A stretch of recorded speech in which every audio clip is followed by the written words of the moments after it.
હવે શરૂ થવા જઈ રહ્યો છે દેશનો સૌથી મોટો કેસ, આપકી અદાલત, રજત શર્માની સાથે.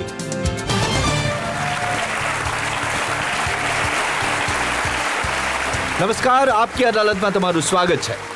આપકી અદાલતમાં આજે રજૂ કરીશું ફિલ્મી દુનિયાના એક એવા ચમકતા તારલાને જે મુંબઈ હીરો બનવા આવ્યો નહોતો, એ ભણાવવા આવ્યો હતો. એક એવો ફિલ્મ સ્ટાર જેને તમે પસંદ કર્યો એક્શન હીરો તરીકે, કોમેડીમાં, ટ્રેજેડીમાં, રોમાન્સમાં, ડાન્સમાં, દરેક ક્ષેત્રે એક પછી એક સુપરહિટ ફિલ્મો આપી. પ્લીઝ વેલકમ ખિલાડીઓ કે ખિલાડી અક્ષય કુમાર.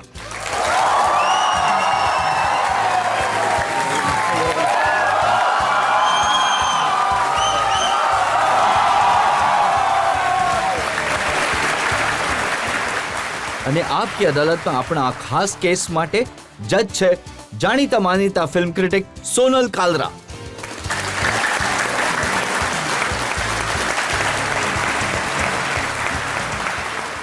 અને એ પહેલા કે કેસ શરૂ કરીએ, આરોપો અને સવાલોનો સિલસિલો શરૂ કરીએ, સોનલ કાલરાની પરવાનગી લઈશું આજની કાર્યવાહી શરૂ કરવા માટે. એકદમ પરવાનગી છે કાર્યવાહી શરૂ કરવામાં. આપકી અદાલતમાં પહેલો આરોપ ફિલ્મ સ્ટાર અક્ષય કુમાર પર. આપકી અદાલતમાં ફિલ્મ સ્ટાર અક્ષય કુમાર પર આરોપ છે કે એમની એક્ટિંગને આજે પણ રેકગ્નિશન નથી મળતું. અક્ષય, તમારી એક્ટિંગનો અમુક નજારો અમે જોયો ફિલ્મમાં, પણ એ સાચું છે કે જ્યારે શરૂ કર્યું હતું તમે કરિયર, તો એમ કહેવાયું કે ફિલ્મ સેટના ફર્નિચરમાં. બિલકુલ, કોઈએ કહ્યું નથી, પણ મેં જાતે જ કહ્યું. અને આ સંજોગની વાત છે કે હું ફિલ્મોની અંદર આવી ગયો અને પછી હું ફિલ્મોની દિશામાં મેં પહેલીવાર જ્યારે કેમેરાને ફેસ કર્યો તો પહેલીવાર તો કેમેરાને જોયો હતો કે કેમેરો હોય છે શું, અને જે કંઈ પણ શીખ્યો મારા એક્સપિરિયન્સથી. મહેશ ભટ્ટે કહ્યું કે જો એક્શન કરાવવું હોય તો અક્ષય કુમારને લો, એક્ટિંગ કરાવી હોય તો બિલકુલ ન લેતા. અરે ખરેખર એમણે સાચું કહ્યું, કેમ કે ખરેખર મને એક્ટિંગને લઈને જાણકારી હતી નહીં. હવે 25 વર્ષ થઈ ગયા, સૌથી વધારે ફિલ્મો કરી, ખબર પડી ગઈ એક્ટિંગ વિશે? નહીં જી, અત્યારે પણ એ હિસાબે તમને લાગે કે જેટલા પણ અવોર્ડ થાય છે એમાં જો કોઈ અવોર્ડ મળે તો એક્ટિંગ આવડે, એના હિસાબે બિલકુલ નથી ખબર પડી મને. ના કોઈ ક્રિટિક વખાણ કરે છે, ના કોઈ અવોર્ડ આપે છે. ઘણીવાર એવું થાય છે કે અમુક અવોર્ડ નાઇટમાં અમુક અવોર્ડવાળા એ કોલ કરે છે, જો તમે ફિલ્મ એટલે કે અવોર્ડ નાઇટમાં પરફોર્મ કરશો તો અડધા પૈસા લઈશું અને તમને અવોર્ડ પણ મળશે. તો મેં કહ્યું કે બધા પૈસા મને આપી દો, અવોર્ડ ઘરે મૂકી દો.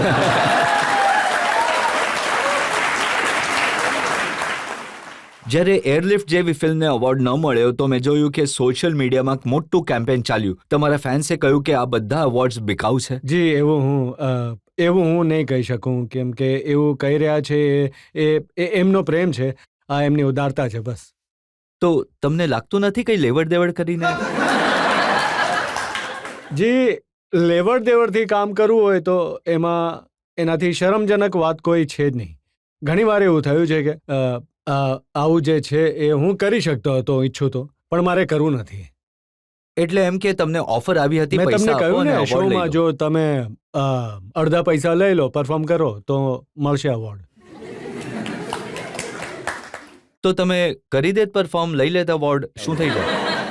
તો આ જજ મેડમ આવું શીખવાડે છે.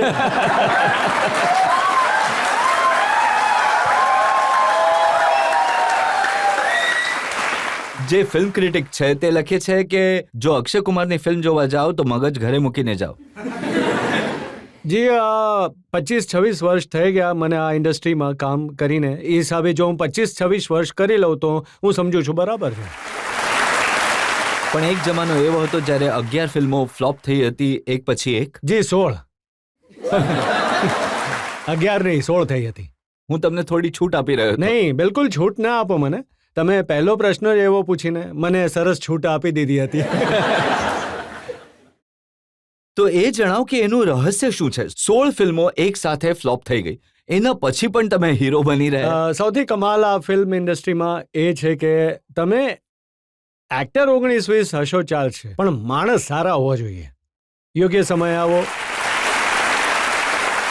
સાચું સાચા સમયે કામ કરો, બી પ્રોફેશનલ ઇનફ એન્ડ તમે be a producers actor and you will never have any problem in this industry because આ ઇન્ડસ્ટ્રી ઘણી દિલદાર છે અને ખુલ્લા દિલથી આપે છે. પણ જો તમે એનું ધ્યાન નહીં રાખો ને તો ઘણાને મેં જોયા છે, મારો પોતાનો એક્સપિરિયન્સ છે, મેં ઘણાને જોયા છે ઉપરથી નીચે પડતા, અને આઈ એમ શ્યોર તમે ઘણાને જાણતા જ હશો કે તમે જો પ્રોફેશનલ ન હો, પોતાના પ્રોડ્યુસરનું ધ્યાન નહીં રાખો, જો તમે મનમાની કરશો તો તમારો ડાઉનફોલ શરૂ થશે. તમને ખબર નહીં પડે કે ક્યારે ગયા તમે.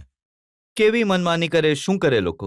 મનમાની થાય છે, સમયસર હાજર ન થવું, મૂવીને ડિલે કરવું, રિલીઝ પોતાની રીતે ફાઇનલ કરવું, એવું સમજવું કે તમને બધું ખબર છે ડિરેક્શનમાં, એટલે કે પોતે જ બતાવવું કે શું શોર્ટ છે, શું છે, કેવી રીતે કરવું છે, શું કરવું. તો ઘણી બધી, જો મૂવીનું હિટ થવું, સૌથી મોટી વાત છે કે મૂવીનું હિટ થવું હોય છે જ્યારે મૂવી યોગ્ય સમયે બની જાય, જ્યારે એનું ઇન્ટરેસ્ટ લેવલ 0 હોય. એટલે કે જે પૈસા લગાડે છે પ્રોડ્યુસર, તો તમારી મૂવી 2 કે 2.5 મહિનામાં બની જાય. That is the most important thing in a film making. કોઈ પિક્ચરનું શૂટિંગ 1.5 વર્ષ 3 વર્ષ ચાલતું જ હોય છે. પણ તમે કહો છો કે ઘણી સારી ફિલ્મ ઇન્ડસ્ટ્રી છે, તમે તો એક્શન હીરો બનવા આવ્યા હતા, તમને કોમેડિયન બનાવી દીધા. નહીં, કોમેડિયન નથી બનાવી દીધો, કોમેડી મેં કરી. કોમેડિયન કોઈ બનાવતા નથી. પછી એના બાદ રોમેન્ટિક પણ મેં કરી, એના પછી નેગેટિવ રોલ્સ પણ કર્યા, તો બધા રોલ કર્યા મેં જીવનમાં. તો સૌથી વધારે અઘરું શું હોય છે? કોમેડીમાં લોકોને હસાવવામાં સૌથી વધારે મુશ્કેલ છે, કેમ કે રડવા પડવામાં તો 2 ટીપા આંખોમાં નાખી દો તો હું તો શું, કોઈ પણ રડી પડશે તરત. તો રડાવવું તો ઘણું ઇઝી કામ છે. જણાવી દો કે આ થયું તમારા પરિવાર સાથે, તે થયું, પણ હસાવવું is the most and the most difficult thing, જે આપણા ઇન્ડસ્ટ્રીમાં રેકગ્નાઇઝ નથી થતું. અને જે કોમેડી કરે એને અવોર્ડ પણ નથી મળતા. નહીં, બિલકુલ નથી મળતા, બિલકુલ નહીં, એમની કદર નથી. પણ જ્યારે કે ખરેખર હું તમને જણાવું છું, મેં કેટલાય લોકોને જોયા છે, કેટલાય હું બાળકોને મળ્યો છું, માતા પિતાને મળું છું, તો એ કહે છે કે મારો દીકરો હેરાફેરી જોઈને જ જમે છે, અને જો એના લીધે એની ડાયજેશન સારું થાય છે તો શું પ્રોબ્લેમ છે? પણ ક્યારે એવું નથી લાગતું કે આપણી જે કોમેડી છે એ એટલી ક્લાસ નથી? એમાં ઘણીવાર એવી મજાક કરવામાં આવે છે જે ફેમિલી સાથે બેસીને જોઈ ન શકાય. નહીં, મારી ફિલ્મો જેટલી પણ છે એ બધી યુએ સર્ટિફાઈડ છે. સો મારી ફિલ્મોમાં એવું કંઈ નથી થતું. મારી ફિલ્મો બાય ગ્રેસ ઓફ ગોડ સેટેલાઇટમાં ઘણી ફ્રેન્ડલી ફિલ્મો છે. હજી પણ ક્યારેક ડર લાગે છે કે ફિલ્મ બની તો ગઈ છે? મેં સાંભળ્યું છે કે એરલિફ્ટ જ્યારે જી. બની હતી તમે ઘણા ડરેલા હતા, ખબર નહીં ચાલશે કે નહીં ચાલે. ડર તો જરાય નહોતો એરલિફ્ટના સમયે. હું હંમેશા ગર્વથી કહેતો હતો કે આ મારી ફિલ્મ છે, એક એવી ફિલ્મ, એક એવી વસ્તુ જે હું લોકો સામે લાવું છું કે જે સાચી હકીકતમાં ઘટના બની હતી. એ 1,70,000 લોકોને આપણા હિન્દુસ્તાનના pilots, air India, Indian air force બચાવીને લાવ્યા હતા. તો હું તો કેમ ડરું? એ તો ડરવા જેવી વાત નહીં, ગર્વની વાત. ના, ચાલશે કે નહીં ચાલે એનો ડર. ચાલશે કે ન ચાલશે એનો પણ ડર નહોતો, એ પણ ડર નહોતો, બિકોઝ એ સાથે જરૂર હતું કે it's a very prestigious film for me. તો ચાલશે કે નહીં ચાલે એ વિચાર્યું નહોતું મેં. રુસ્તમ પણ આના જેવી જ મોટી ફિલ્મ હતી. હા, રુસ્તમ પણ હતી. It was again based on true life and nothing. જનતાએ તો અવોર્ડ આપ્યો, જનતાએ બંને ફિલ્મોને જોઈ. રિવોર્ડની કોઈ ચિંતા નથી જી, રિવોર્ડ તો ઘણો સારો મળી જાય છે. પણ તમને લાગતું નથી કે 26 વર્ષ થઈ ગયા, 100થી વધારે ફિલ્મો કરી છે, છતાં આજે પણ અવોર્ડની દુનિયામાં, ક્રિટિક્સની દુનિયામાં જે રિસ્પેક્ટ મળવી જોઈએ, રેકગ્નિશન મળવું જોઈએ, હા, કંઈક તો કરો એના માટે. મને નથી લાગતું કે એની અંદર આટલી ચિંતા કરે એવી વાત હોય. મને નથી લાગતું કે સર એના માટે હું મારું મોરલ ડાઉન નથી કરતો કે એવું કંઈ વિચારી લઉં કે યાર આ વાત ખોટી છે, મને આ અવોર્ડ જોઈએ. હા, થોડું ઘણું ક્યારેક વાઈફ મને કટાક્ષ કરે, બસ એ વાત થોડી લાગી આવે, બાકી તમારી વાત અન્ય કોઈ વાતનું ખોટું લાગતું નથી. ઘણી લાંબુ લિસ્ટ છે. એક બ્રેક માટે રોકાઈશું ને બ્રેક બાદ આપકી અદાલતમાં અક્ષય કુમાર પર જનતાના આરોપો અને સવાલોનો બીજો દોર.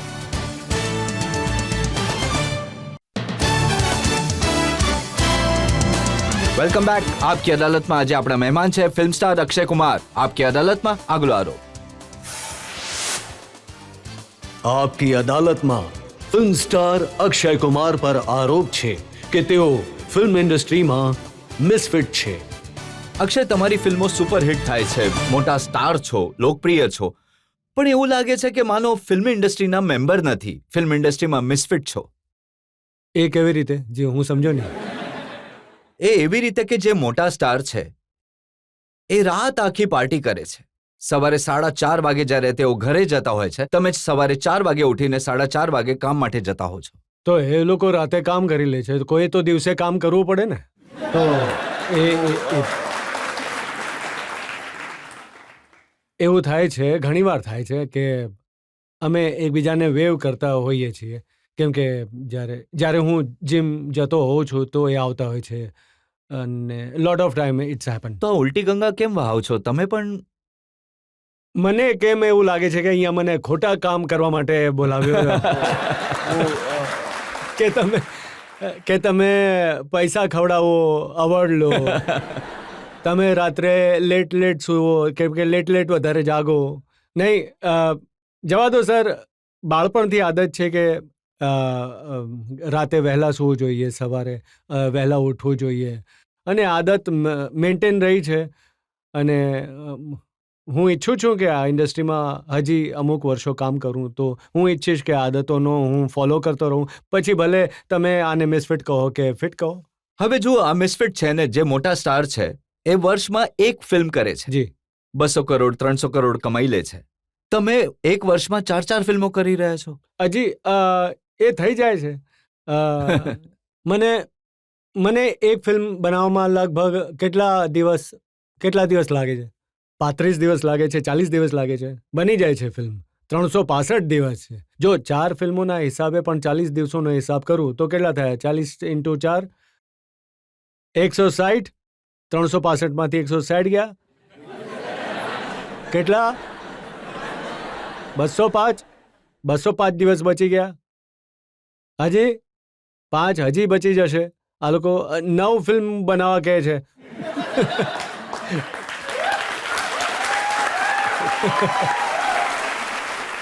હું તો તોય સ્લો છું.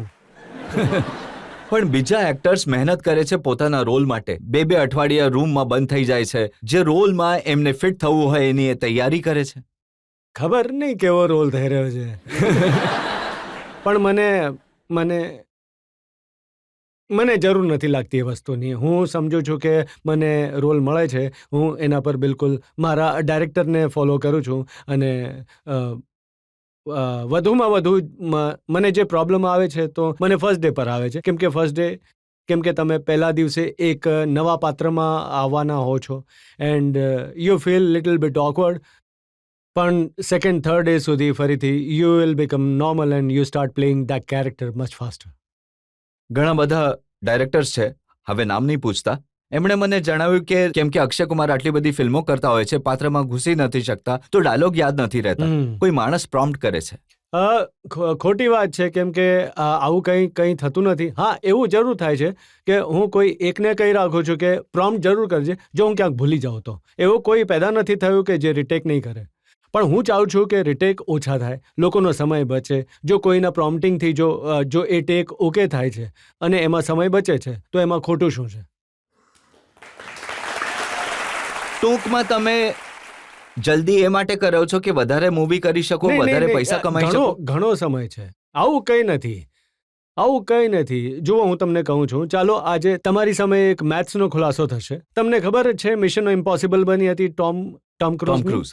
હા. એમાં how much days did he shoot? 42 days. હવે when he shoots એક મિશન ઇમ્પોસિબલ જેવી 42 days, so why should I take 90 days and 100 days or 150 days? મને એક વાત જણાવું.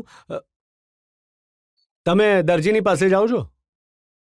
દરજીની પાસે જઈએ ને કહો છો કે મારે એક શર્ટ બનાવવો છે, તો એ કહે છે ભાઈ 4 મીટર કાપડ, બરાબર? 4 મીટર કાપડ લાગશે ને? 2 મીટરમાં પણ, હા, જો બાવડાઓ તમારા નબળા હોય તો 2 મીટર. પણ જો એ કહે કે હું આખી થાનમાંથી બનાવીશ, તો કયો દરજી ક્યાંનો દરજી? ફિલ્મો બનાવવી જોઈએ એક બજેટમાં. આઈ એમ શ્યોર તમારો આ શો ચાલતો હશે એક બજેટમાં. હવે you don't want to gate over budget with it. અને એક કલાકનો જે શો છે એ 3.5 કલાક 4 કલાક 35 એંગલથી બીજું લઈ લો અને ઉપર એક કેમેરા લટકાવો, પછી કરતા રહો આખી રાત લાઈફ અહીં બેસીને કરતા રહો બસ. પછી જ્યારે હોલિવૂડમાં મૂવી 40, 45, 50 દિવસમાં બની જાય છે, તો આપણે કયા 150 દિવસમાં શું કરીએ છીએ?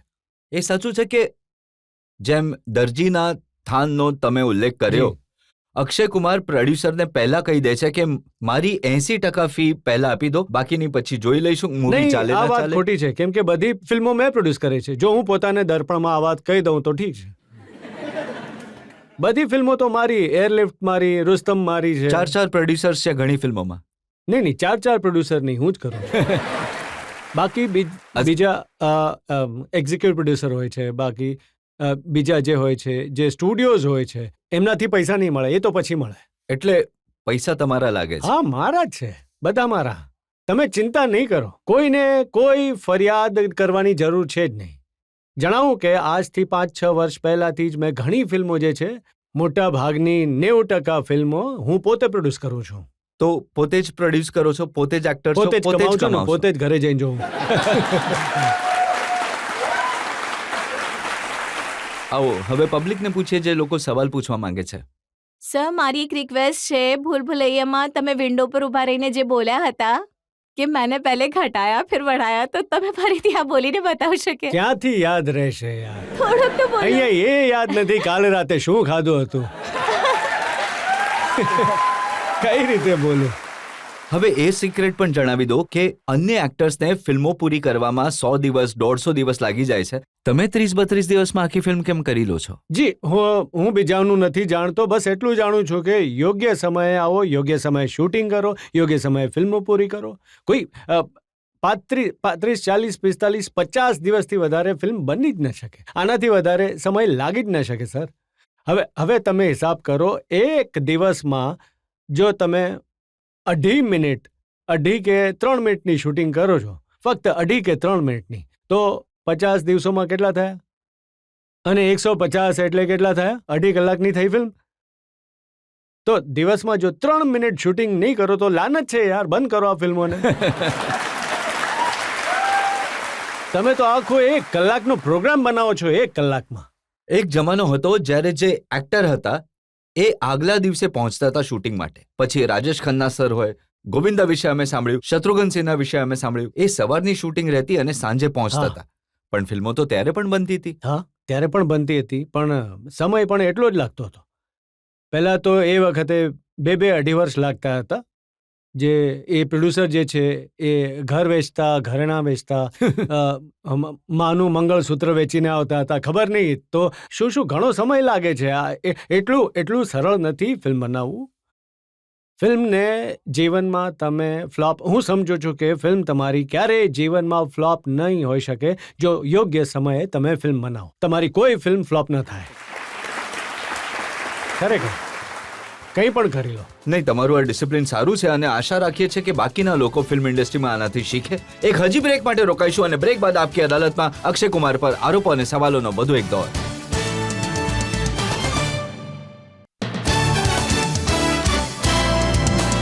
Welcome back. આજે આપણે કેસ ચલાવી રહ્યા છીએ સુપરસ્ટાર અક્ષય કુમાર પર આપકી અદાલતમાં આગલો આરોપ. આપકી અદાલતમાં ફિલ્મ સ્ટાર અક્ષય કુમાર પર આરોપ છે કે તે સમયની સાથે બદલાઈ ગયા છે. અક્ષય, એ વાત સાચી છે કે જ્યારે તમે સ્કૂલમાં હતા તો ટીચરને પ્રેમ કરી બેઠા હતા? હાજી, બિલકુલ એવું જ હતું.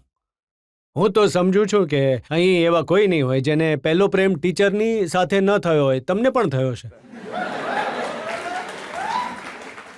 ને એવા બોયફ્રેન્ડ બન્યા કે એમનાથી પોતાનું હોમવર્ક કરાવતા હતા સ્કૂલ? જી સોરી, એવા બોયફ્રેન્ડ બન્યા કે એમનાથી પોતાનું સ્કૂલનું હોમવર્ક કરાવતા હતા? બોયફ્રેન્ડ ટીચરથી નહોતો કરાવતો. સ્ટુડન્ટ, બીજી એક સ્ટુડન્ટ હતી યાર. એટલે કે અન્ય છોકરીઓ પણ હતી? નહીં, હા હતી, એટલે કે નહીં, સ્ટુડન્ટ હતી, એના પાસે હોમવર્ક કરાવતો અને ટીચરે કંઈ મને હા નહોતી પાડી. ટીચર તો એટલે કે એમ જ એક દિવસ મેં મારી બાજુમાં એક છોકરો બેઠો હતો, એને કહ્યું કે યાર I love this teacher, I want to marry her. અને 7-8 વર્ષનો હતો સર. એમાં કોઈ ભૂલ નહોતી કરી મેં.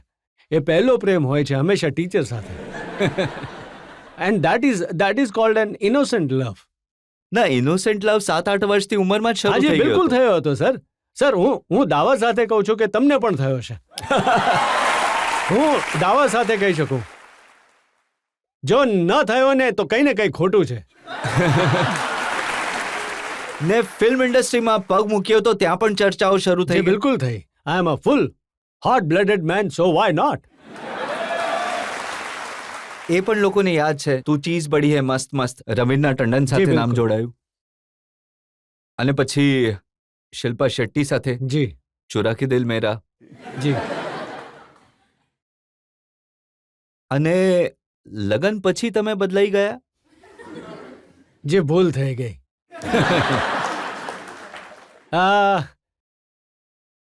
જી જુઓ, હવે તો બે બાળકો છે. I am very happily married.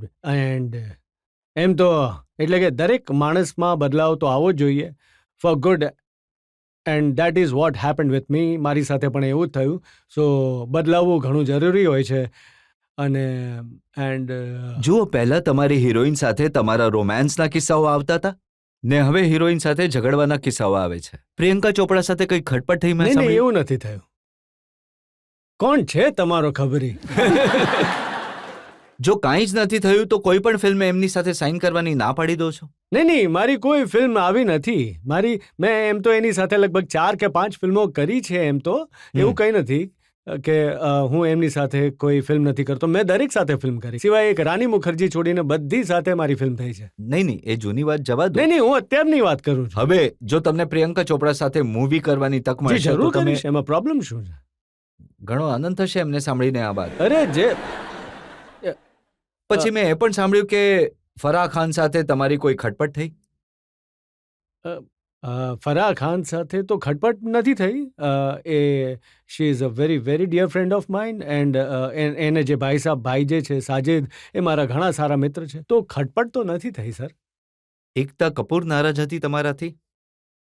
એકતા કપૂર ક્યારે નારાજ થઈ ગઈ? આજે એક કામ કરીએ, એકતા કપૂરને ફોન લગાડીએ. હે ને? આજે જોઈશું કે આમના ખબરી સાચા છે કે હું સાચો છું. ફરાહ ખાનને ફોન કરીશું, પ્રિયંકાને લગાડીશું. સર ફોન કરીએ આ તો એ ખબરો છે જે મેગઝીનમાં સર. સમાચાર મેગઝીન્સ ન પત્રોમાં વાંચો યાર. આ લાવો. આ મેગઝીન્સ હું ફેંકી દઉં, સાચું કહું છું. ઘણી બેકાર હોય છે. આ લોકોએ ઘણાના ઘર ઉજાડી નાખ્યા છે. સાચું કહું છું. ઘરે બેઠા કંઈ પણ લખી છે. તો તમને લાગ્યું કે ક્યારેક તમારું ઘર પણ ઉજાડી શકે આ મેગઝીન? ના, કરી જ ન શકે. હું તો કહું છું મારા ઘરમાં વપરાય છે હાસ્ય કથા તરીકે. પણ જો તમારો ઇતિહાસ જોવામાં આવે તો લાગે છે કે 100 ચૂહે ખાકે બિલ્લી હજકો ચલી. હદ સુધી તો ગઈ છે ને. હદ સુધી તો જાય છે ને. 100 ઉંદરોને ખાઈને હજ તો જાય છે ને. આમાં ખરાબ શું છે? માણસ પાપ કર્યા પછી જ હજ જાય છે ને, કે પહેલા જ જતો રહે? ચાલો, સારું થયું તમે એક્સેપ્ટ કરી લીધું. હાજી, હવે જે બિલકુલ. લોકો સવાલ સર, પૂછવા માંગે છે. સર આજે હા. એક સવાલ હું તમને પૂછવા હા, માંગુ છું. જરૂર. જો રજત સર આજે મને પરમિશન આપે તો રજત સરને 2-3 સવાલો પૂછવા માંગુ છું. જરૂર. ત્યાં જ બેસો, તમે ત્યાં જ બેઠા બેઠા પૂછી લો. સર, એ ઘણા બધા લોકોના જીવનની આ જ ઈચ્છા રહી છે મને સવાલ સર પૂછવાની. હું ઊભો થઈ જાઉં છું. ઊભો થઈને પૂછું. તમે બેઠા બેઠા પણ પૂછી શકો છો. ફીલ આવશે.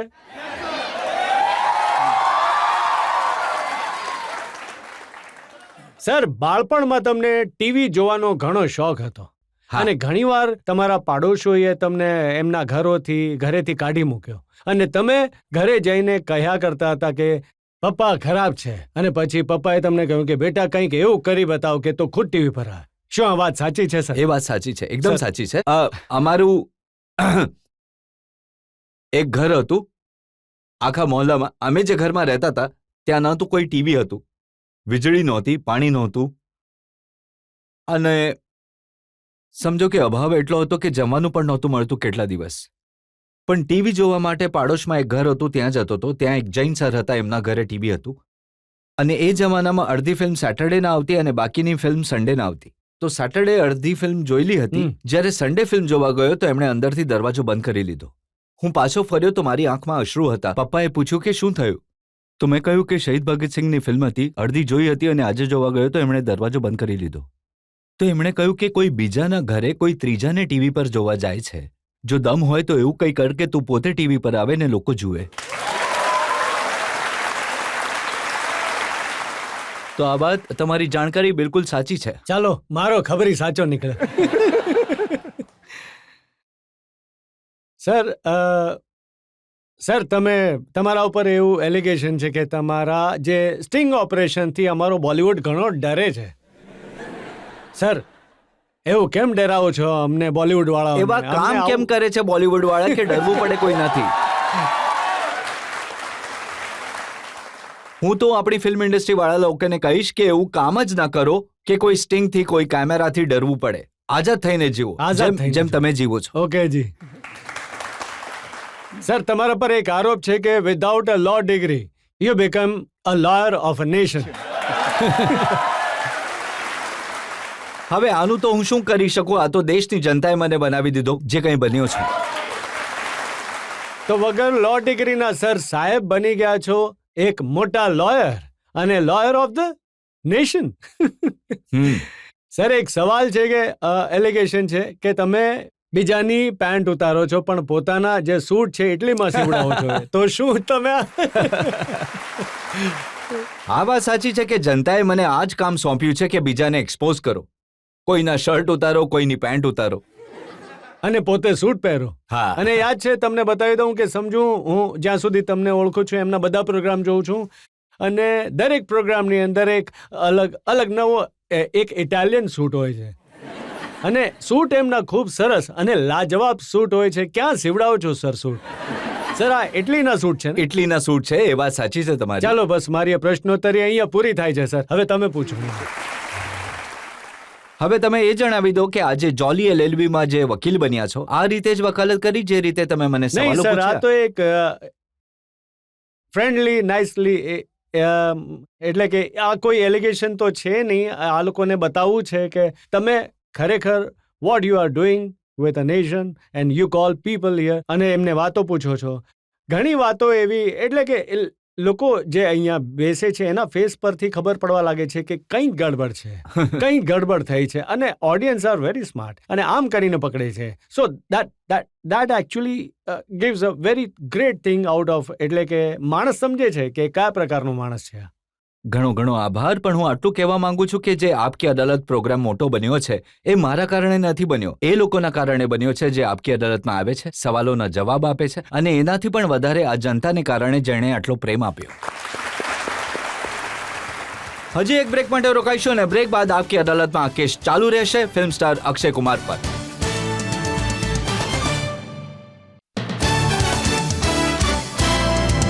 Welcome back. આપકી અદાલતમાં આજે કેસ ચલાવી રહ્યા છીએ ફિલ્મ સ્ટાર અક્ષય કુમાર પર. આપકી અદાલતમાં આગલો આરોપ. આપકી અદાલતમાં ફિલ્મ સ્ટાર અક્ષય કુમાર પર આરોપ છે કે દરેક વાત પર તે કોમેન્ટ કરે છે. હવે અક્ષય, જ્યારે દેશમાં કોઈ પણ ઘટના બને છે કોમેન્ટ કરવા માટે અક્ષય કુમાર સૌથી આગળ હોય છે. બેંગ્લોરમાં મહિલાઓ સાથે દુર્વ્યવહાર થયો, તમે કહ્યું જાનવરો જેવો વ્યવહાર થયો, આવું ન કરવું જોઈએ, વાત સાચી છે, પણ દરેક બાબતમાં તમે ઘૂસી જાવ છો. સર બે જ વાતો મેં જીવનમાં કહી છે સર અને એ બે વાતો પણ તમને ખોટું લાગે છે તો- ખોટું નહીં. અને સર બીજી વાત એ છે કે જો હું નહીં બોલું તો તમારો જ મીડિયા કહે છે કે આ કંઈ બોલતા નથી અને કહો તો કઈ ખોટી વાત કહી મેં? તમારામાંથી જ જણાવો. ખબર નહીં કેટલા લોકોએ જોયું હશે. જી કંઈ ખોટું કહ્યું કે મેં? જો કોઈ મહિલા પર જો ખોટું સર એક માણસનું બયાન અમે સાંભળ્યું છે જે તમારા હાજી? માટે હતું. બેંગ્લોરની ઘટના પર જે અક્ષય સરે કહ્યું એ તો સારું લાગ્યું પણ પછી અબુ આઝમીનું ઘણું ખરાબ બયાન આવ્યું હતું. તો તમને એવા સમયે કેવું લાગે સર જ્યારે તમે કોઈના ફેવરમાં હો છો કોઈ રાજનીતિના કારણે? જો તમે જોશો કે એની અંદર મેં જે કંઈ પણ કહ્યું હતું એ કોઈના વિરુદ્ધ નહોતું કહ્યું. એક આપણે માણસ હોવાના હિસાબે એક સ્ત્રીની ઇજ્જત કરવી આપણી ફરજ બને અને ફક્ત હું એ જ વાત આવી હતી કે હું કમેન્ટ આપું છું, કમેન્ટ નથી આપતો. હું તો સોલ્યુશન બરાબર છે. આપું છું, એની અંદર સોલ્યુશન આપું છું. મેં જે કંઈ પણ કહ્યું આજે આર્મીની ઉપર પબ્લિકમાં જે હું બોલ્યો હતો, મેં એમાં કોમેન્ટ ક્યાંય નહોતું કર્યું. મેં એવું નહોતું કહ્યું કે આ ખોટું છે કે આ ખોટું છે. મેં સોલ્યુશનમાં કહ્યું હતું.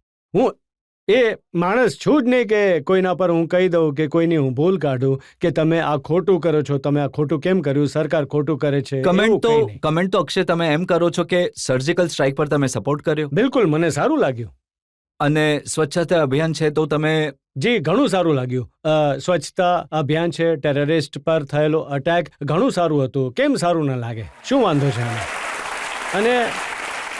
અને હું તો એમ કહું છું કે આપણે શું આખી દુનિયા ઈચ્છે છે કે ટેરરિઝમ ખતમ થઈ જાય, તો એમાં કોઈ ખોટી વાત તો છે નહીં. તો પછી આમાં કોઈ ખોટી વાત નથી. અને હું પાછું કહેવા માંગુ છું કે કોમેન્ટ નથી કરતો હું એમ કહું છું કે સોલ્યુશન શું છે. આજે જો છોકરી પર વાત થઈ રહી છે, બેંગ્લોર પર વાત થાય છે, તો હું પોતે સ્કૂલ ચલાવું છું. તમને લગભગ તમારા ખબરીએ જણાવ્યું નહીં હોય, હું તમને કહી દઉં છું કે મારી પોતાની એક સ્કૂલ છે જ્યાં હું છોકરીઓને free of cost martial art શીખવાડું છું. 15,000 છોકરીઓને મુંબઈમાં અમે માર્શલ આર્ટ શીખવાડ્યું છે. એન્ડ હું હજી વધારે ઈચ્છીશ and I would like to do it મોર.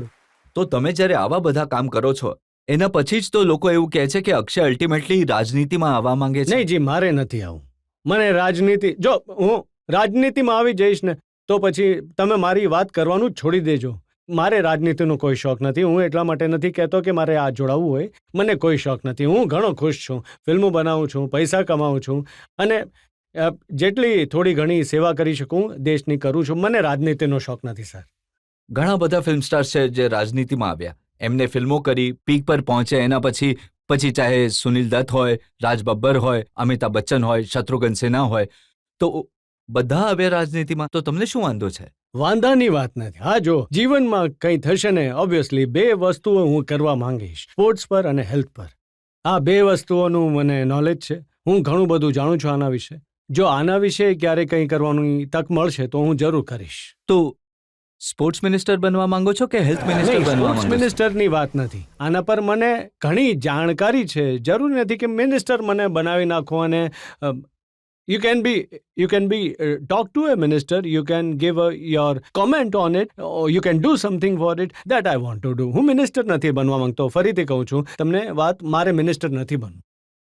અક્ષય, અહીંયા તમારો આ પ્રોગ્રામ જોઈને અને અમે પડદા પર તમને જોઈને ઘણું અમે તમારા વિશે તો જાણીએ છીએ. હું એ વિશે જાણવા માંગુ છું, not only me, for all of us, કે જે એ 16 વર્ષ, જે 16 પિક્ચર હતી એ તમારી ફ્લોપ થઈ, એ સમયે તમારી જાતને કઈ રીતે મજબૂત કર્યો, કેવી રીતે સંભાળ્યો અને કેવી રીતે ઇન્ડસ્ટ્રીમાં પોતાને રિફોર્મ કર્યો?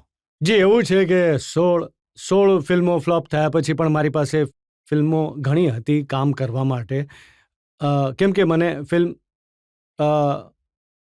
ફિલ્મો બિંગ પ્રોફેશનલ પર મળતી હતી, નહીં કે મારા એક્ટિંગ ટેલેન્ટ પર મળતી હતી. And I am being very honest about it. અને ખરાબ જરૂર લાગતું હતું કે ફિલ્મો ચાલતી નહોતી and I was going through the lean period.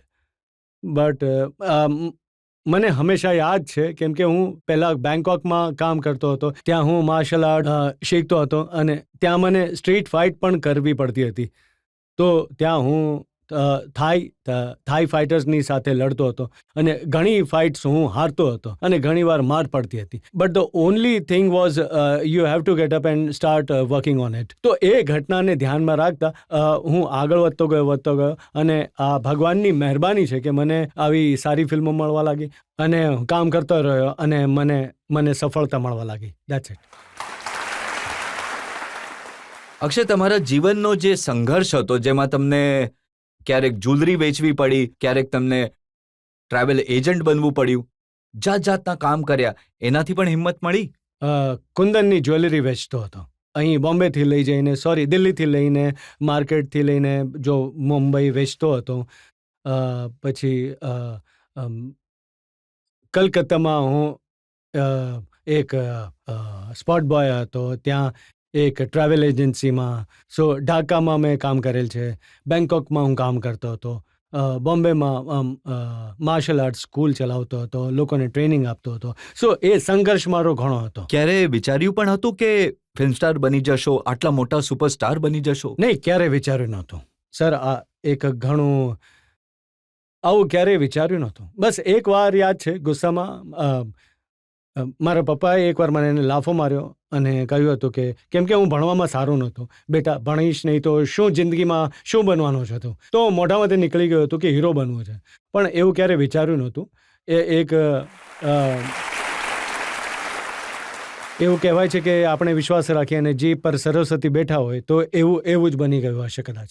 અને એ પણ મને ખબર પડી કે જે દિવાલની આગળ ઊભા રહીને પહેલી વાર તમે ફોટોશૂટ કરાવ્યું હતું, હવે એ દિવાલની પાછળનું ઘર તમે ખરીદી લીધું. હાજી, કેમ કે એકચ્યુઅલી ફોટોશૂટ હું અંદર કરવા માંગતો તો એ ચોકીદારને તો ઓબ્વિયસલી કહેવામાં આવ્યું કે કોઈને આવવા નહીં દે, એન્ડ એની જગ્યાએ સાચો હતો. એન્ડ આ યોગની વાત છે. આ કોઈ પણ મેં વિચાર્યું નહોતું કે આજે હું આ કસમ ખાઉં છું કે હું આ જ ઘર ખરીદીશ. આ એક યોગની વાત છે કે ત્યાં જ મને ઘર મળ્યું.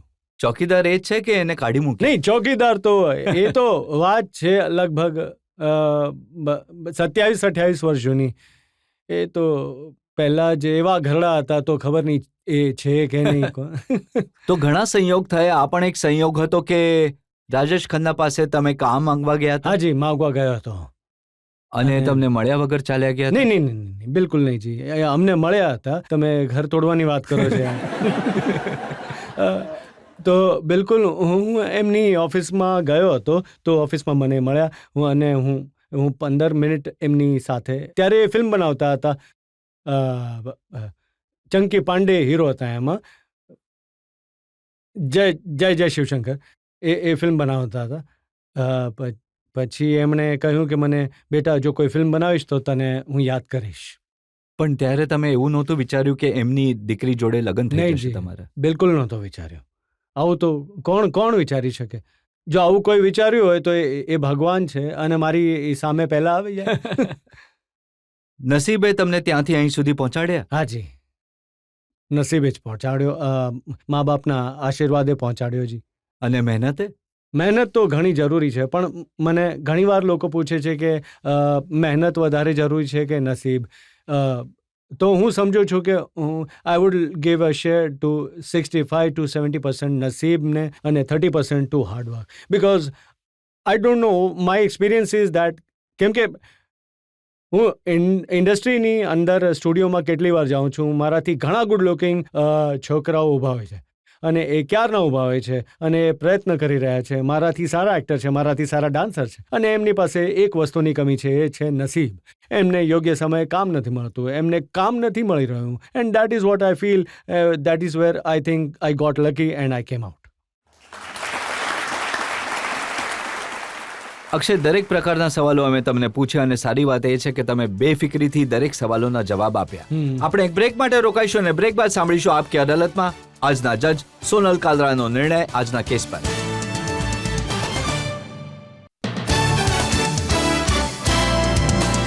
Welcome back. આપકી અદાલતમાં આજે આપણા મહેમાન હતા અક્ષય કુમાર. અક્ષયને પૂછ્યું એમના જીવન વિશે, એમના સ્ટ્રગલ વિશે, એમની ફિલ્મો વિશે, ફ્લોપ્સ વિશે, હિટ્સ વિશે, એમના ડાન્સ વિશે, એમના રોમાન્સ બાબત. હવે સમય છે આપકી અદાલતમાં આજના જજ સોનલ કાલરાના નિર્ણયનો. તો અક્ષય, આપણે બધા જે પણ 24 વર્ષથી આપકી અદાલત જોતા આવ્યા છે, દરેક જણ જાણે છે રજેજીના જવાબોના સવાલોના જવાબ આપવા કોઈ સહેલું કામ નથી. પણ મને એવું લાગ્યું કે આજે હું જનતાને પણ પૂછવા માંગીશ કે એમને પણ આ જ ફિલિંગ થઈ કે નહીં. તમારા જવાબોમાં ઘણી વધારે સાદગી અને ઘણી વધારે હ્યુમિલિટી છે. એ લગભગ એ માટે કેમ કે તમે દિલથી જવાબ આપી રહ્યા હતા, અને બીજી વાત એ કે તમે ડિનાય કરવામાં બિલીવ નહોતા કરતા, એ આરોપો લગાડતા હતા ને તમે માનતા હતા. તો આવા માણસને તમે કહો કે સજા આપવી કેટલું અઘરું કામ બની શકે છે. તમને લાગે છે કે આવા માણસને સજા અપાય? Thank you. જે વાત જ દિલથી કરી રહ્યા હતા, તો હું બસ એ જ કહેવા માંગીશ કે તમે ઘણી સારી વાત કહી છે. એક્ટર તમે લાઈફમાં ગમે તેવા હો, પણ માણસ તરીકે સારા હોવા જોઈએ. તો અમારી એક પબ્લિકમાં એવી ધારણા છે કે આપણા સેલિબ્રિટીઝ વાતો તો ઘણી કરે છે, લિપ સર્વિસ ઘણી કરે છે, પણ એકચ્યુઅલ એક્શન પોતે કંઈ નથી કરતા. તો તમે જે આ પ્રયત્ન કરી રહ્યા છો પોતાના મેસેજીસ થકી, પોતાની ફિલ્મો થકી, એ તમે એક સોલ્યુશન પ્રોવાઈડ કરવાનો પ્રયત્ન કરી રહ્યા છો, જેવું તમે પોતે કહ્યું. તો અદાલત પણ તમારાથી એવું ઈચ્છે છે અને અપીલ કરે છે કે તમે આવી જ રીતે તમે આ ધારણાને ખોટી સાબિત કરવામાં સક્સેસફુલ થાઓ અને તમે એ કરીને દેખાડો જે તમે દિલથી બિલીવ કરો છો, અને અમારી પૂર્ણ રીતે શુભકામના Thank you, તમારી ma'am. સાથે છે. Thank you. એ આશા સાથે, એ વિશ્વાસ સાથે કે અક્ષય કુમાર આ જ રીતે જનતાને એન્ટરટેઇન કરતા રહેશે, રસ્તો દેખાડતા રહેશે અને એક પછી એક હિટ ફિલ્મો આપતા રહેશે. આજનો કેસ અહીં સમાપ્ત કરીશું. આવતા અઠવાડિયે તમારી સાથે મુલાકાત થશે નવા વ્યક્તિત્વ સાથે. ત્યાં સુધી નમસ્કાર.